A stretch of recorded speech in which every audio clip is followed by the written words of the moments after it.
Welcome to Foodie Lounge, presented to you by Sulekha.com and IndiaInteracts.com. Myself, Levin Johnson, and I've got Arjun here to assist me.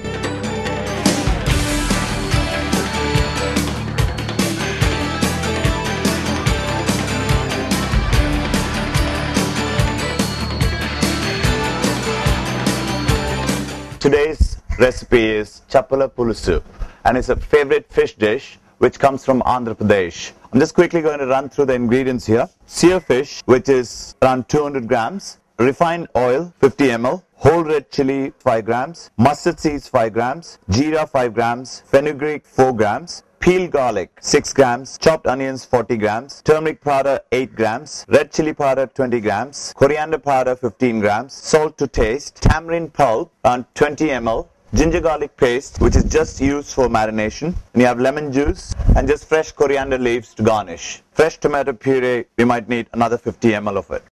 For the marination, we might need lemon juice, ginger garlic paste, turmeric, and a bit of salt. So Arjun is going to help me marinate this now. I need some pounded garlic as well, so it's like just a couple of cloves, and Arjun is going to help me with the pounded garlic here. For the Chappala Pulusu, you could just start off with the refined oil. Wait till it gets hot. Just when you can feel the temperature here, you could just throw in some dry red chili, mustard seeds, cumin, 4 grams of fenugreek.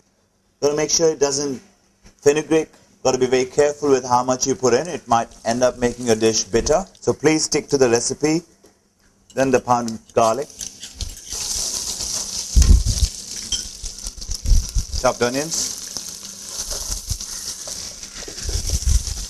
So wait till nicely sweated off before we put the spices on.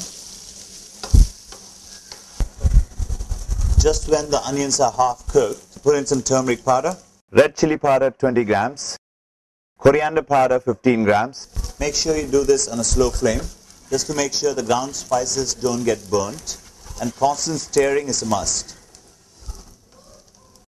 Just when you just see that the oil start to ooze out, that's the stage when you think the spices are cooked and it's ready to take the tamarind pulp.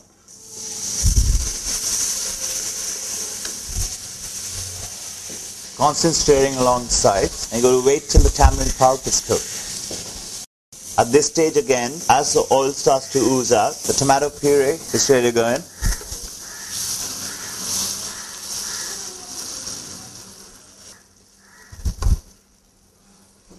Once you've added the tomato puree, you could add in some water, just maybe half a cup, and let the tomatoes to cook. It does tend to splatter a lot, so I'd advise that a lid on top on a slow flame for the next 5 minutes.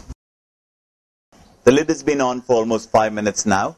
As you can see, the oil is starting to ooze out again on the top here, which is when you know that the tomatoes are cooked. Give it a nice good stir. Put in some seasoning here. Just check the seasoning because this is going to be reduced further down. You can leave it on without the lid just to get to the right consistency before we put the fish in. Fish has been marinated for almost the last 10 minutes now. You could see the oil floating on the top, and the tomatoes are cooked, and the tamarind pulp is just gelled in really good together and is binded together very well. And it is going to reduce further because we're going to put in the fish and put it on to simmer for a little while. At this stage, the fish can be dropped in.